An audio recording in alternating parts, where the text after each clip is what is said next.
Praise the lord. ದೇವರ ಪರಿಶುದ್ಧ ನಾಮಕ್ಕೆ ಸ್ತೋತ್ರವಾಗಲಿ. ದೇವರು ಕೊಟ್ಟಂತೆ ಸಮಯಕ್ಕಾಗಿ ನಾನು ದೇವರಿಗೆ ಸ್ತೋತ್ರವನ್ನು ಸಲ್ಲಿಸ್ತಾ ಇದ್ದೇನೆ.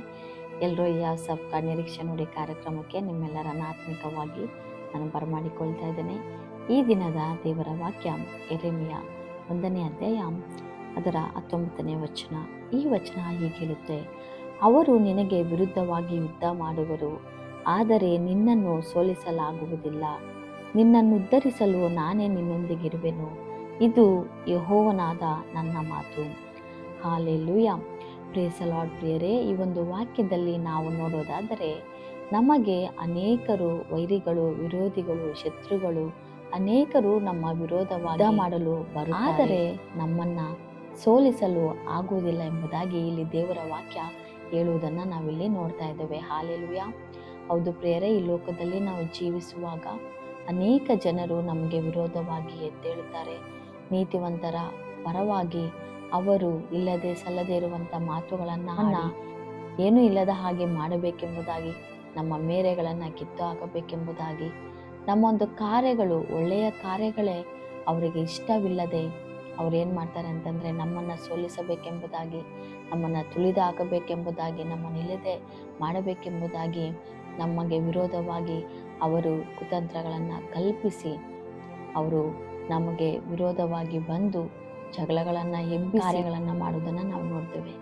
ಆದರೆ ದೇವರಲ್ಲಿ ಹೇಳ್ತಾ ಇದ್ದಾರೆ, ಅವರು ಒಂದು ವೇಳೆ ನಮ್ಮ ಪರವಾಗಿ, ನಮ್ಮ ಪಕ್ಷವಾಗಿ ನಮ್ಮ ಜೊತೆ ಯುದ್ಧ ಮಾಡಬಹುದು, ಆದರೆ ನಮ್ಮನ್ನು ಸೋಲಿಸಲು ಆಗುವುದಿಲ್ಲ ಎಂಬುದಾಗಿ.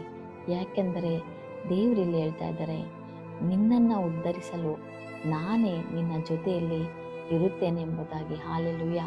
ಪ್ರಿಯರೇ, ಯೇಸು ಸ್ವಾಮಿ ನಮ್ಮ ಜೊತೆಯಲ್ಲಿ ಇರೋದಾದರೆ ಎಷ್ಟು ಜನ ನಮಗೆ ವಿರೋಧವಾಗಿ ಶತ್ರುಗಳು ಎದ್ದು ನಮ್ಮನ್ನು ಇಲ್ಲದೆ ಮಾಡಬೇಕೆಂಬುದಾಗಿ ಜಗಳಗಳು ಮಾಡಿದರು, ಯುದ್ಧಗಳು ಮಾಡಿದರೂ ಸಹ ನಾವು ಭಯಪಡುವ ಅವಶ್ಯಕತೆ ಇಲ್ಲ. ಏಕೆಂದರೆ ದೇವರೇ ಇಲ್ಲಿ ಹೇಳ್ತಾ ಇದ್ದಾರೆ, ನಾನು ನಿಮ್ಮನ್ನು ಉದ್ಧರಿಸುತ್ತೇನೆ, ನಿಮ್ಮನ್ನು ಉದ್ಧರಿಸಲು ನಾನೇ ನಿನ್ನ ಜೊತೆಯಲ್ಲಿ ಇರ್ತೇನೆ ಎಂಬುದಾಗಿ ದೇವರಲ್ಲಿ ವಾಗ್ದಾನ ಮಾಡ್ತಾ ಇದ್ದಾನೆ. ಅವರು ನಿನಗೆ ವಿರುದ್ಧವಾಗಿ ಯುದ್ಧ ಮಾಡ್ಬೋದು, ಆದರೆ ನಿನ್ನನ್ನು ಮಾತ್ರ ಸೋಲಿಸಲು ಆಗುವುದಿಲ್ಲ ಎಂಬುದಾಗಿ. ಹಾಲೆಲೂಯಾ. ಹೌದು ಪ್ರಿಯರೇ, ಈ ದಿನಮಾನಗಳಲ್ಲಿ ಒಂದು ವೇಳೆ ನೀವು ಇದೇ ಪರಿಸ್ಥಿತಿಗಳಲ್ಲಿ ಹಾದು ಹೋಗ್ತಾ ಇದ್ದೀರಾ, ಅನೇಕರು ನಿಮಗೆ ವಿರೋಧವಾಗಿ, ನಿಮಗೆ ಗೊತ್ತಿಲ್ಲದೆ ನಿಮ್ಮ ಒಂದು ಕುರಿತಾಗಿ, ನಿಮ್ಮ ಒಂದು ಅಧಿಕಾರಿಗಳಿಗೆ ನಿಮ್ಮ ಬಗ್ಗೆ ಇಲ್ಲದೆ ಸಲ್ಲದೆ ಇರುವಂಥ ಮಾತುಗಳನ್ನು ಹೇಳಿ ನಿಮ್ಮ ಹೆಸರನ್ನು ಕೆಡಿಸಬೇಕೆಂಬುದಾಗಿ, ನೀವು ಅಲ್ಲಿ ಇರದೆ ನಿಮ್ಮ ಉದ್ಯೋಗದಿಂದ ಬಿಟ್ಟು ಬರಬೇಕೆಂಬುದಾಗಿ, ನಿಮ್ಮ ಒಂದು ಸ್ಥಾನಮಾನಗಳಿಂದ ನೀವು ಅಲ್ಲಿಂದ ಕೆಳಗಡೆ ಹೋಗಬೇಕೆಂಬುದಾಗಿ, ನಿಮ್ಮ ಸ್ಥಾನವನ್ನು ಕಿತ್ತುಕೊಳ್ಳಲು, ನಿಮಗೆ ಆ ಒಂದು ಒಳ್ಳೆಯ ಸ್ಥಾನ, ಒಂದು ಒಳ್ಳೆಯ ಪ್ರಮೋಷನ್ ಸಿಗಬಾರದು ಎಂಬುದಾಗಿ ಅವರು ನಿಮಗೆ ವಿರೋಧ ಮಾಡ್ತಾ ಇದ್ದಾರಾ? ಒಂದು ವೇಳೆ ಮಾಡಿದ್ರೂ ಸಹ ನೀವು ಭಯಪಡಬೇಡ್ರಿ. ಯಾಕೆಂದರೆ ಆತನು ನೀತಿವಂತರ ಪಕ್ಷದಲ್ಲಿದ್ದಾನೆ. ಹಾಲೆಲೂಯಾ. ನಿಮ್ಮನ್ನು ಉದ್ಧರಿಸಲು ಆತನೇ ನಿಮ್ಮ ಪರವಾಗಿ, ನಿಮ್ಮ ಪಕ್ಷವಾಗಿ ಆತನು ನಿಂತುಕೊಂಡು ನಿಮಗೆ ಸಿಗಬೇಕಾದ ನ್ಯಾಯವು ಸಿಗುವ ಹಾಗೆ ಆತನು ಮಾಡುವಾತನಾಗಿದ್ದಾನೆ. ಹಾಲೆಲೂಯಾ. ನೀವು ಈ ವಾಕ್ಯವನ್ನು ನಂಬ್ರಿ. ನಿಮಗೆ ವಿರೋಧವಾಗಿ ಎಷ್ಟೇ ಜನ ಯುದ್ಧ ಮಾಡಿದರೂ ನಿಮ್ಮನ್ನು ಸೋಲಿಸಲು ಆಗೋದಿಲ್ಲ. ಯಾಕೆಂದರೆ ದೇವರು ನಿಮ್ಮ ಜೊತೆ ಇದ್ದು ನಿಮ್ಮನ್ನು ಉದ್ಧರಿಸ್ತಾನೆ ಎಂಬುದಾಗಿ ಈ ಒಂದು ವಾಕ್ಯವನ್ನು ಒಂದು ವಾಗ್ದಾನ ವಾಕ್ಯವಾಗಿ ಸ್ವೀಕಾರ ಮಾಡಿರಿ. ಖಂಡಿತವಾಗಿ ನಿಮ್ಮ ಜೀವಿತಗಳು ಆಶೀರ್ವದಿಸಲ್ಪಡುತ್ತೆ. ಹಾಲೆಲೂಯಾ. ಈ ಸಮಯದಲ್ಲಿ ನಾವು ಪ್ರಾರ್ಥನೆ ಮಾಡಿ ಮುಕ್ತಾಯ ಮಾಡಿಕೊಳ್ಳೋಣ. ಸ್ತೋತ್ರ ಕರ್ತನೆ, ಪರಿಶುದ್ಧನಾದ ದೇವರೇ, ಮಹಿಮೆಯುಳ್ಳ ದೇವರೇ, ಅಪ್ಪ ನಿಮಗೆ ಸ್ತೋತ್ರವಾಗಲಿ.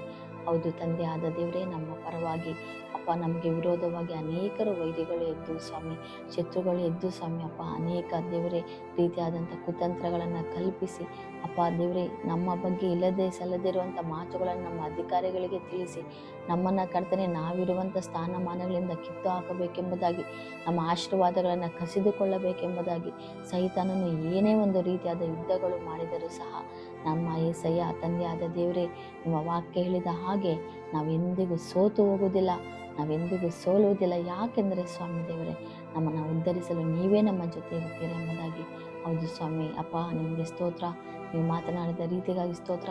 ಇದೇ ಪರಿಸ್ಥಿತಿಯಲ್ಲಿ ಯಾರೆಲ್ಲ ಸ್ವಾಮಿ ದಿನದಲ್ಲಿ ಅಪ್ಪ ಕರ್ತನೆ ಇಂಥ ಒಂದು ಪರಿಸ್ಥಿತಿಗಳಲ್ಲಿ ಹಾದು ಹೋಗ್ತಾ ಇರ್ತಾರೋ ಅವರೆಲ್ಲರ ಜೀವಿತಗಳಲ್ಲಿ ಸ್ವಾಮಿ ಅವರು ಸೋತು ಹೋಗದ ಹಾಗೆ ಅವರ ಜೊತೆ ನೀವಿದ್ದುಕೊಂಡು ಅವರನ್ನು ಉದ್ಧಾರ ಮಾಡಬೇಕಾಗಿ ಸಹ ನಾನು ಪ್ರಾರ್ಥನೆ ಮಾಡ್ತಾ ಇದ್ದೇನೆ. ತಂದೆ ಆದ ಯೇಸುವೆ, ನೀವು ಹಾಗೆ ಮಾಡಿದ್ದಕ್ಕಾಗಿ ಸ್ತೋತ್ರ. ಅವರೆಲ್ಲ ಸ್ಥಾನಮಾನಗಳು ಅವರಿಗೆ ಇರಲಿ ಸ್ವಾಮಿ.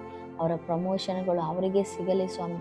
ಅಪ್ಪ, ಯಾರೆಲ್ಲ ಕರ್ತನೆ ಇವರಿಗೆ ವಿರೋಧವಾಗಿ ಕಾರ್ಯಗಳು ಮಾಡ್ತಿದ್ದಾರೋ ಅವರ ಮಧ್ಯದಲ್ಲೇ ಸ್ವಾಮಿ ಇವರನ್ನು ಉನ್ನತಿಗೆ ತೆಗೆದುಕೊಂಡು ಬನ್ನಿರಿ ಸ್ವಾಮಿ.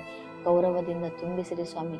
ಅವರ ತಲೆಯು ಸ್ವಾಮಿ ನಿನ್ನ ಅಭಿಷೇಕದಿಂದ ತುಂಬಲಿ, ಕಾಡುಂಬಿನ ಹಾಗೆ ಸ್ವಾಮಿ ದೇವರೇ ಅವರ ತಲೆಗಳು ಎತ್ತಲ್ಪಡಲಿ ಸ್ವಾಮಿ.